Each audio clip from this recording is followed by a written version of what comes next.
मेरी दादी बोलती थी कि अमरूद को कभी बांट के नहीं खाना चाहिए। दादी का मानना था हर अमरूद में एक पर्टिकुलर बीज होता है जो अमरूद को डाइजेस्ट करने में मदद करता है। वो कहती थी अगर आपने एक अमरूद काटा और 4 लोगों में बांट दिया तो शायद 3 लोगों को हजम ना हो। अब ये बात साइंटिफिकली कितनी सही है मुझे नहीं पता, लेकिन दादी की बात से मैंने कुछ सीखा जो मैं आपके साथ शेयर कर रहा हूं, शायद आप भी उसका रिलेट करें।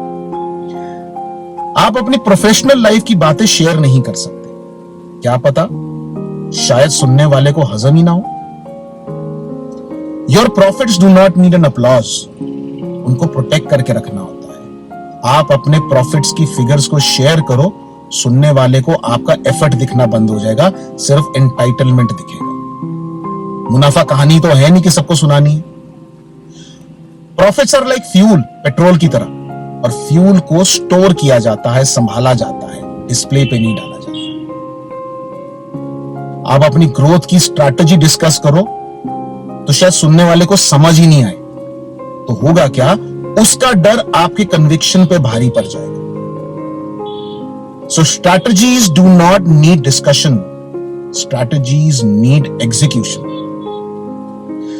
और कहीं पर आपने अपने स्ट्रेस और वल्नरेबिलिटी की बात किसी के साथ कर ली तो सुनने वाले को आपका विजन भूल जाएगा और वो आपकी कमजोरी को सिर्फ मेजर करने लग पड़ेगा। And the more you explain later on, the more you will lose the confidence. If you are building something, career, business और a legacy, remember this, revenue share किया जा सकता है, प्रॉफिट्स नहीं। आप विजन बता सकते हो, आप अपनी ग्रोथ की स्ट्रैटेजी नहीं। कॉन्फिडेंस तो दिखना चाहिए, लेकिन प्रेशर तो अकेले में चुपचाप ही सहना पड़ेगा। याद रखना, सब बातें बताई नहीं जा सकती, क्योंकि कुछ बातों को बताने से उनकी ताकत कम हो जाती है।